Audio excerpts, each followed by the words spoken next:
Inspection of this clock was done on a previous video. It's a 1-day, 3-train, 2-gong clock made in Austria in about 1840. I'll start by removing the gong hammers. This is the hour strike gong. It strikes on each quarter hour. And this is the quarter hour gong, which strikes on each of the quarter hours as well. I can't tell if the rod is attached to the mount with solder or if it's threaded. Remains of the rod here embedded in the hammer shows it's been reworked several times. The hour strike rod has been reworked as well. It's got this sleeve type of joint that's soldered to the rod, probably broken half at one time in its history. And this hammer has several remains of the rod embedded in it.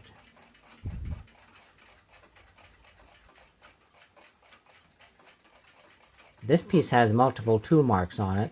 It originally had 2 locating pins, but only one remains. Hour wheel. Screws on this center wheel bridge are non-matching, and one is bent.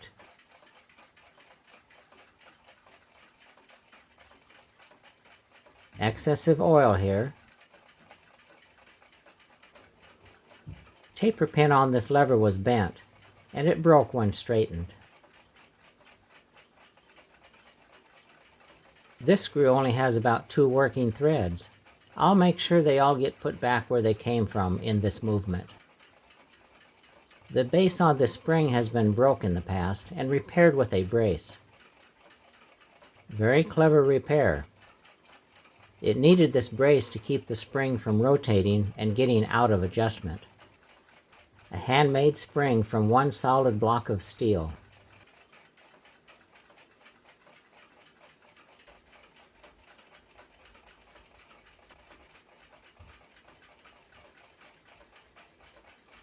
Something doesn't look right with this quarter hour cam wheel. The pins are wore almost in half. They need to be replaced. And the cam wheel is sitting sideways. I'll deal with this later. This is the hour count wheel in cam. A couple of teeth are bent up, probably from trying to rotate the minute hand backwards. Yep, the drive pin here is bent. These clocks were not designed to move the minute hand backwards.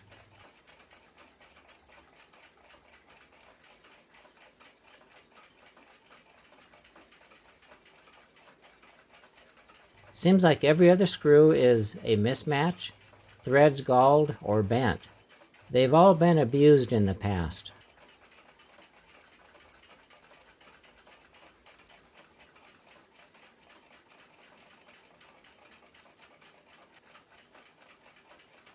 Not many working threads on this screw. Some of these springs on here are real delicate.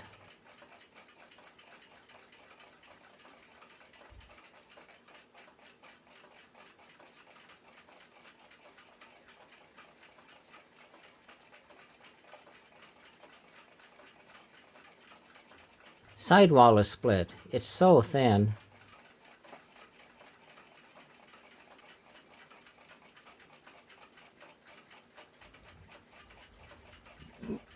I've put some tape to identify some possible worn pivot holes.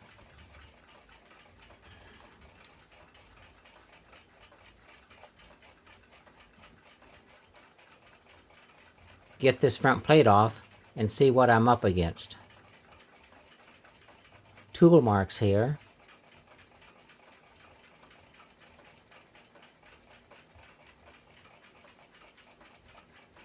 And multiple punch marks here. Looks like they were deforming the brass to make the screw hole smaller. Here's where the time mainspring was removed from.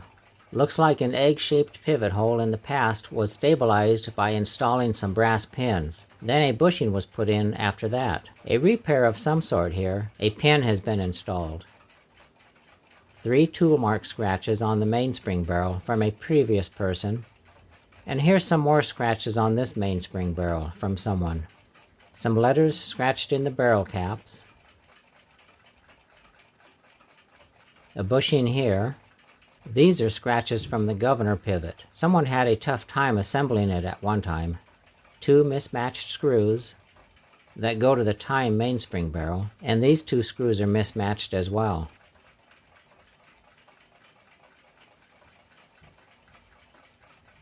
These are remains of the Geneva stop mechanism. The matching wheels are missing. Some previous repair person probably couldn't get them installed correctly, so it was quicker to toss the matching gears in the garbage. The matching gears would have fit up to the square part on these mainspring arbors. They kept the mainsprings from being wound too tight, and also from them winding down completely. A signature inside the movement reads March 19th, 1869. Not able to make out the name, probably could be the original maker of this movement. This is how the Austrian clockmakers signed their movements in those days. Count wheel,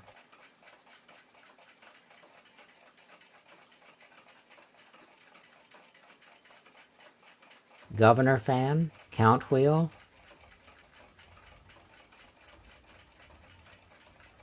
warning wheel, governor fan, escape wheel, third wheel, second wheel. Most of these pivot holes have been bushed in the past.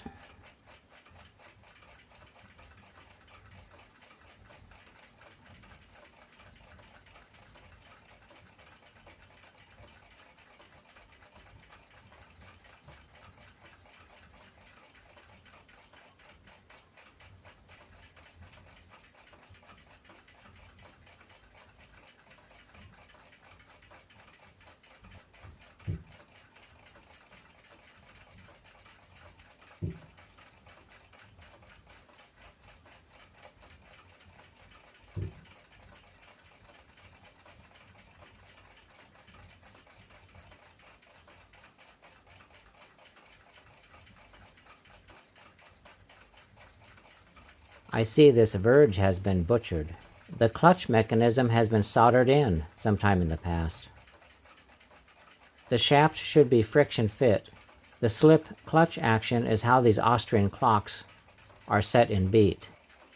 What a mess. The brass has been squeezed with pliers and then soldered. The solder didn't stick to the steel shaft.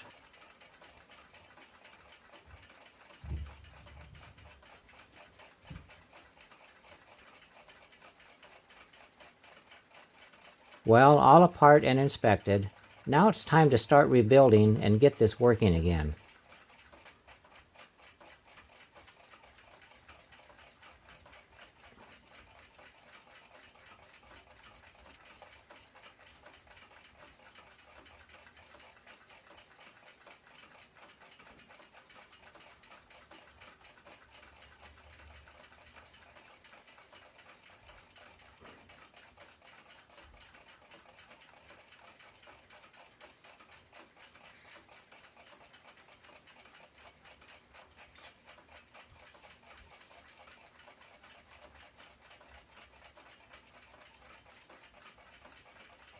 This cam should be fastened solid to the gear.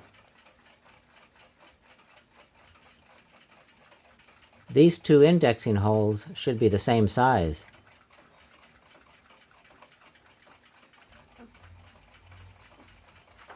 This index pin is actually a screw that someone installed and hand-filed to size. Sloppy job. They left tool mark scratches everywhere.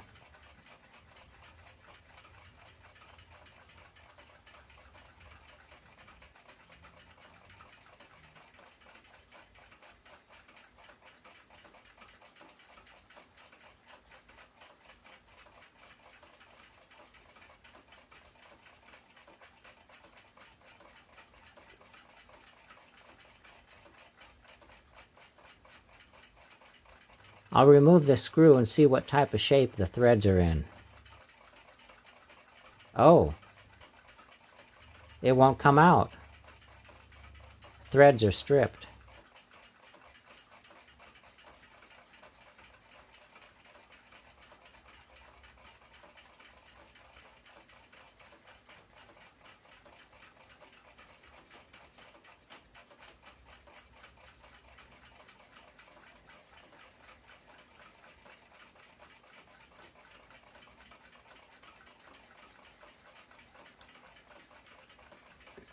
It's a tapered screw to fit the chamfer, and the taper has been hand-filed. Interesting.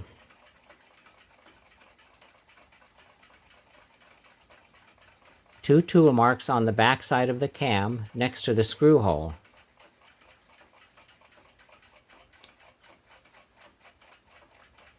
The hole is egg-shaped from the punch marks. They did this to squeeze the brass, a temporary fix.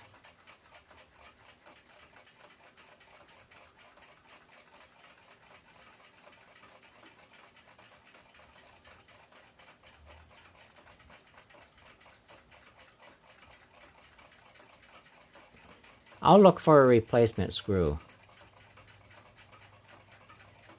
Always nice to have a supply of old obsolete screws. They come in handy from time to time.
Slightly larger, and it screws in nice and snug.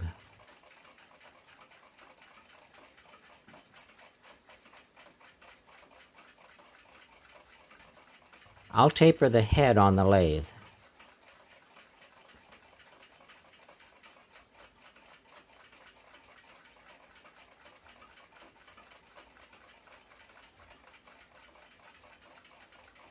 Fits great. Now to replace the worn out pins. I drive them out backwards.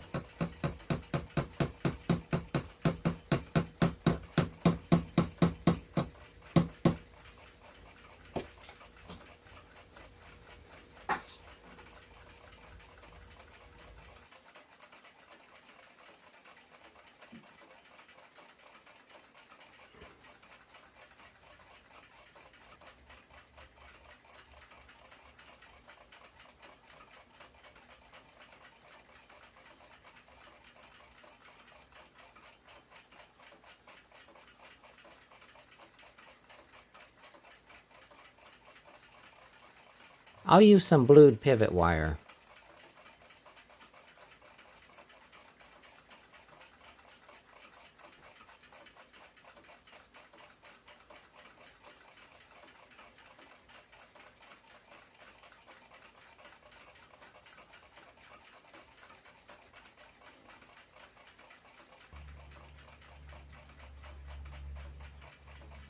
Cut, shaped, and polished on the lathe.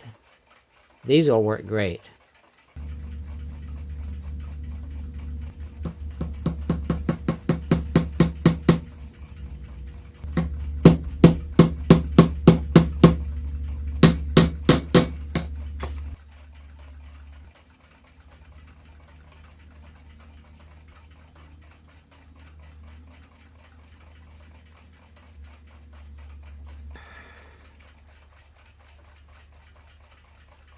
I'm going to install the missing pin on this cock. This is an old phonograph needle.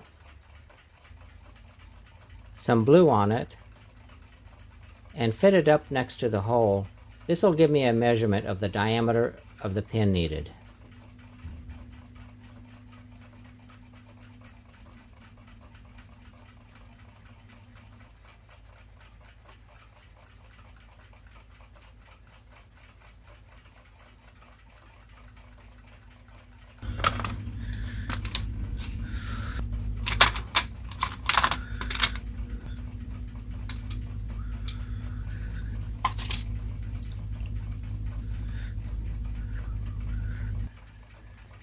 This will work.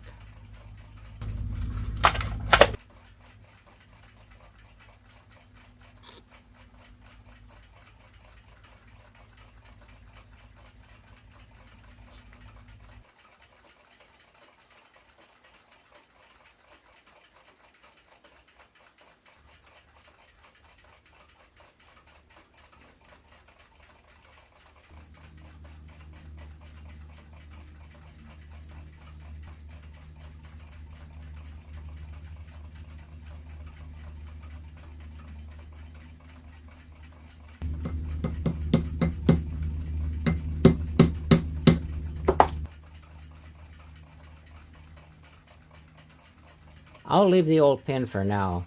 I don't want to change too many items at one time. I'll see how it fits up as is.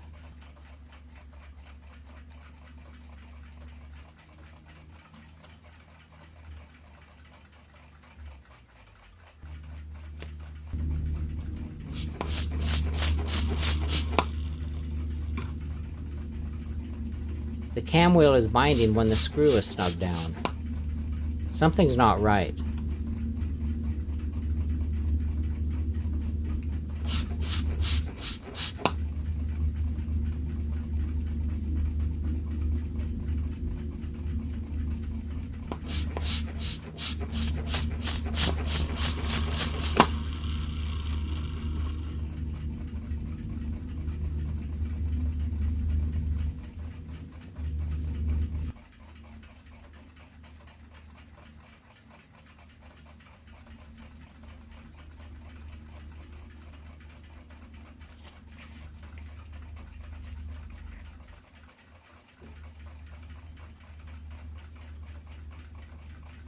The cock has tool marks all over it.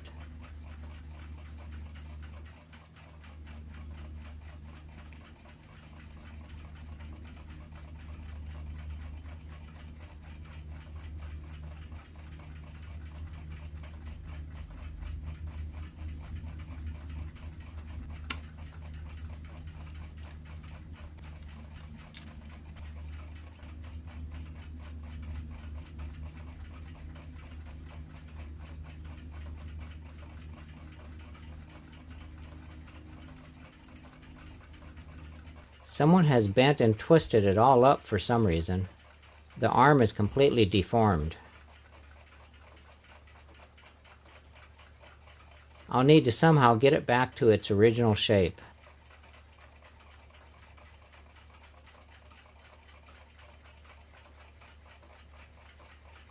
I can see where pliers were on it now.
First I'll wrap some paper around it to prevent tool marks, and see if the vise will straighten it out.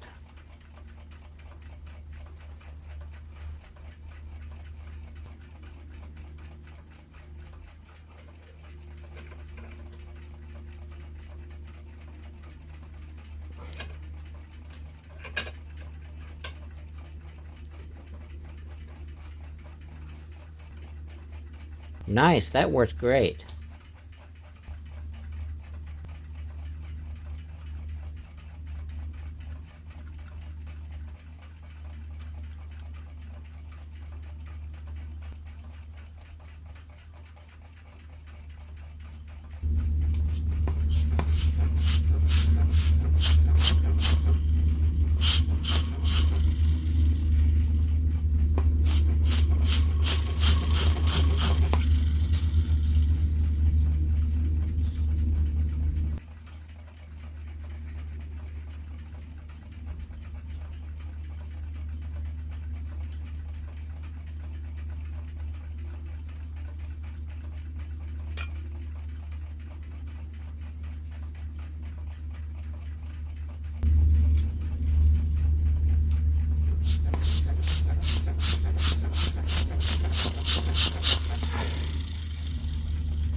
I've installed this bushing and it's time to ream it to fit.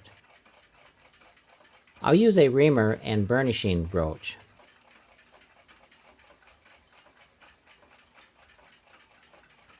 These burnishing broaches deform, smooth, and harden the brass.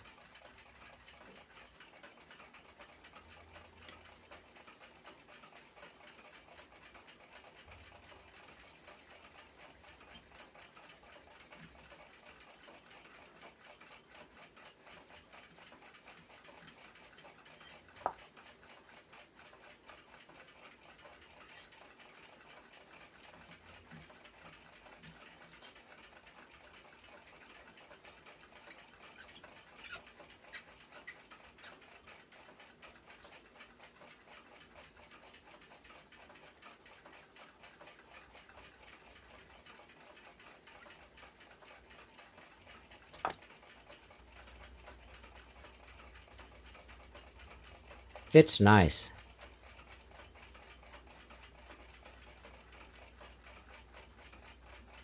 Deburr the leading edges.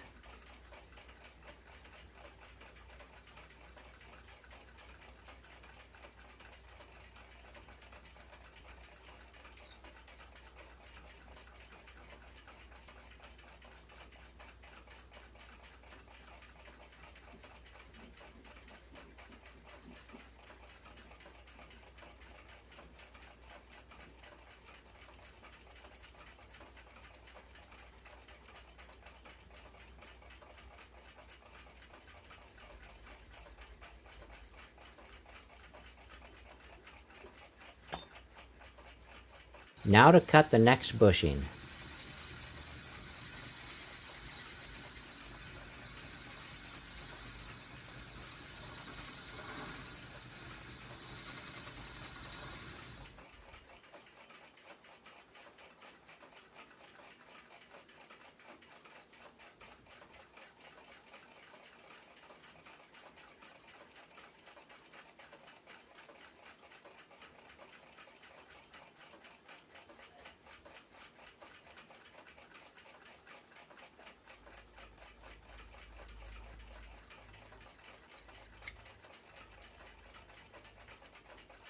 I've got all the bushings installed and have cleaned the movement.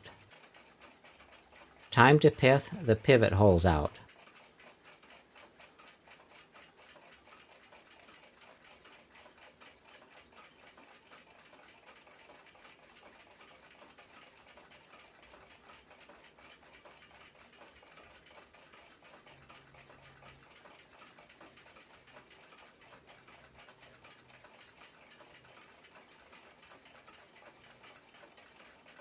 One last look at the signature inside the movement.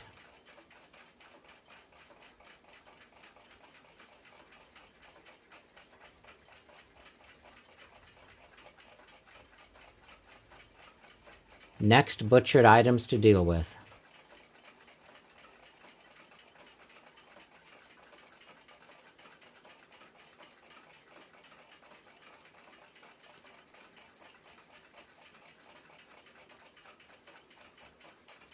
There's a lot of labor into the making of this pallet shaft.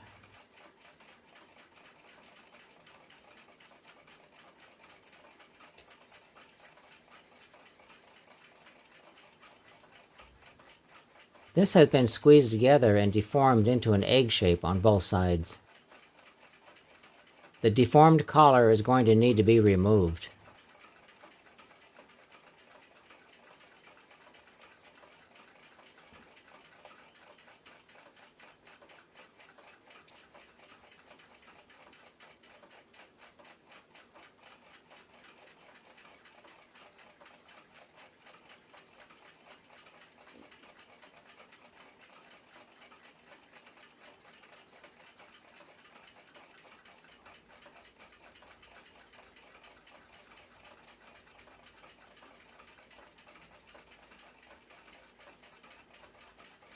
I'll desolder it first.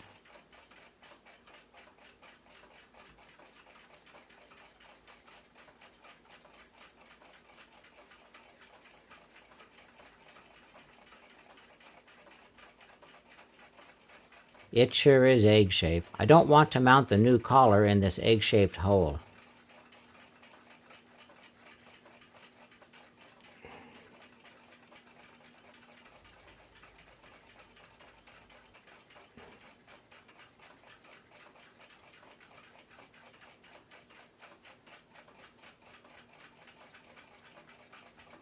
I cut a new taper pin and will use it to slowly enlarge the mounting hole until it's round again.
It actually looks quite good. I'll use this steel pin to get my OD measurement of the new collar. Time to cut a new collar.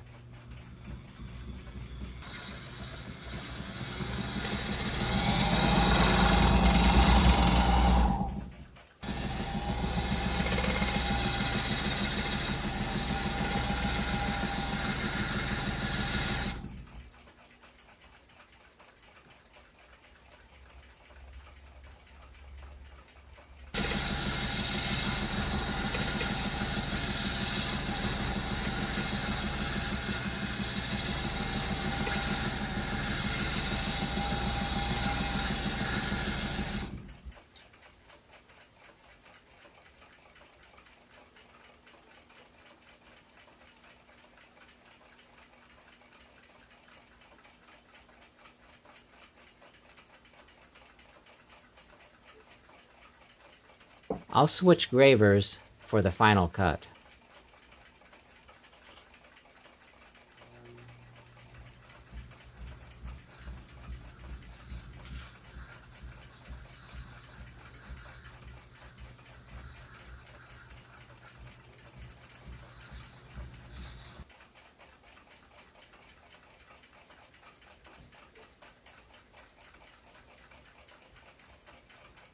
Nice fit.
I just found the pallet shaft is bent. I can straighten it.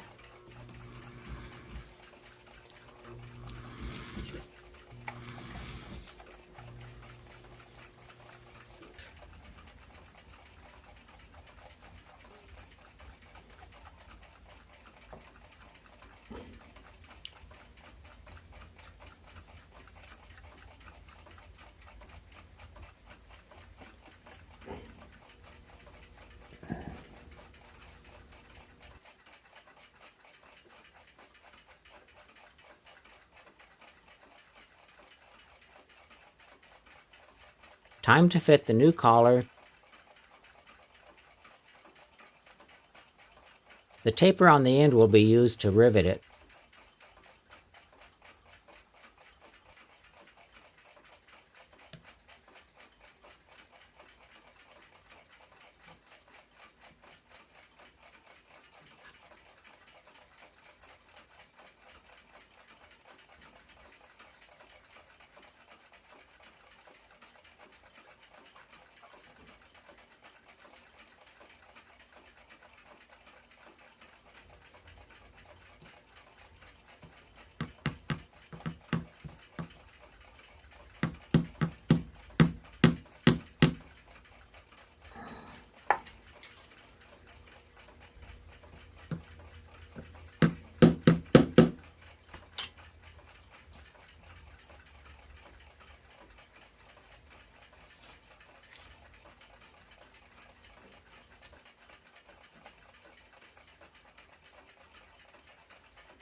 First, a couple tapered punches to spread the rivet.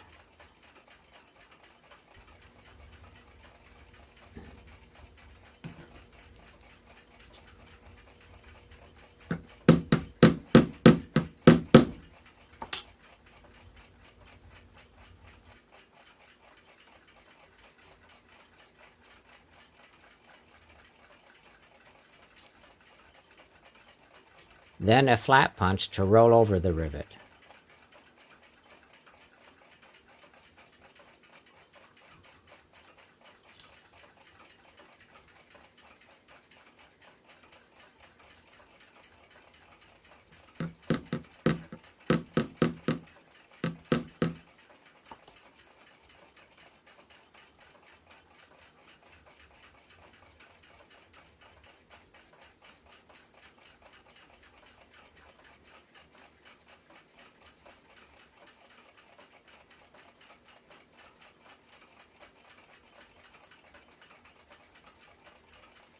It fits the shaft nice and snug.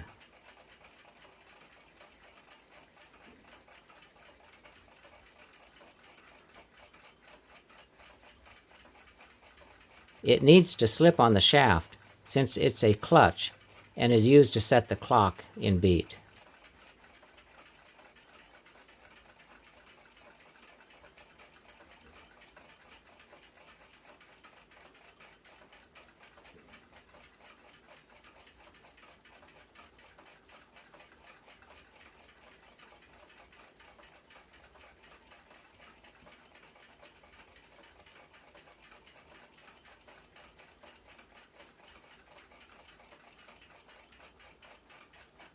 I've installed new mainsprings. Now it's time to get it back together.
This mounting screw for the gong mount has been butchered. It's been flattened to enlarge the OD. Since it's not a structural part, I'll go ahead and use it as is.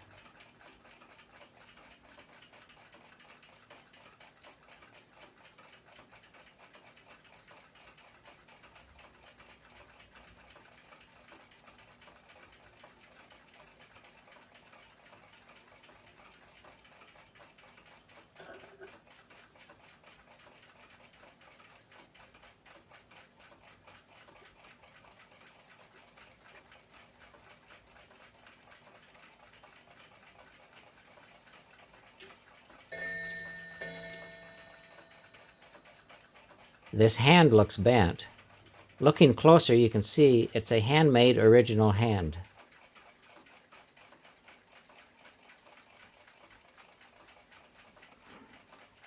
It was intentionally bent this way when made to provide some clearance between it and the hour hand.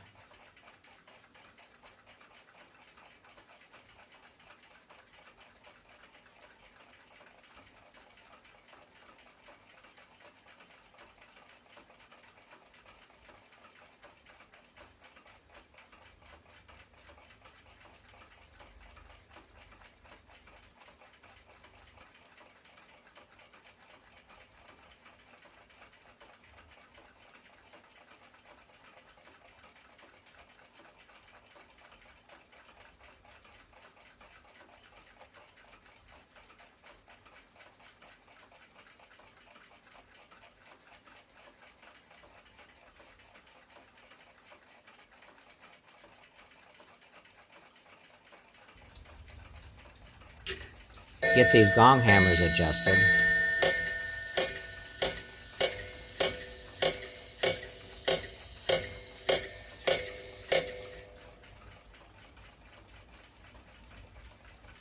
I always use smooth-jawed pliers to adjust these gong hammers.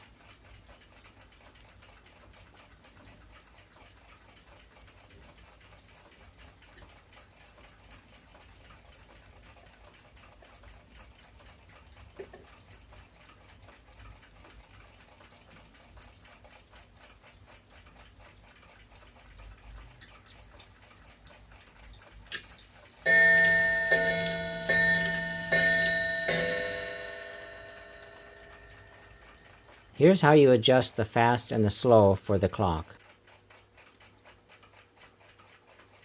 Originally it would have been a silk thread.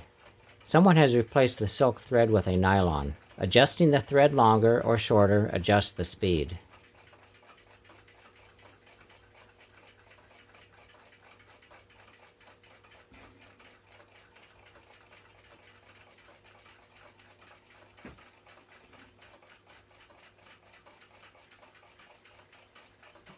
Some people call these a blind man's clock. It's because the two distinct gongs on them. The first gong sounds the correct quarter hour, and the second gong sounds the hour. 1 quarter gong and 4 hour gongs tells us it's 4 o'clock.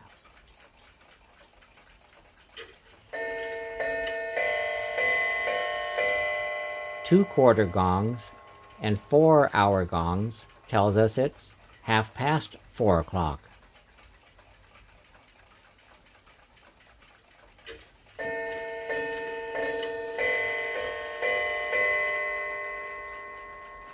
Three quarter gongs and 4 hour gongs tells us it's 4 o'clock.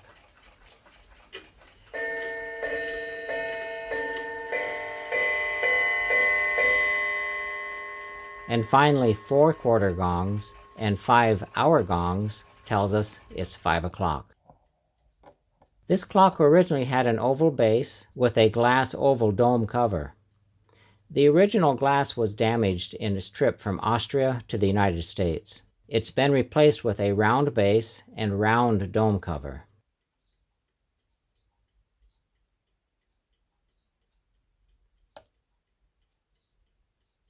Due to its age, it's probably getting close to being a one-of-a-kind by now.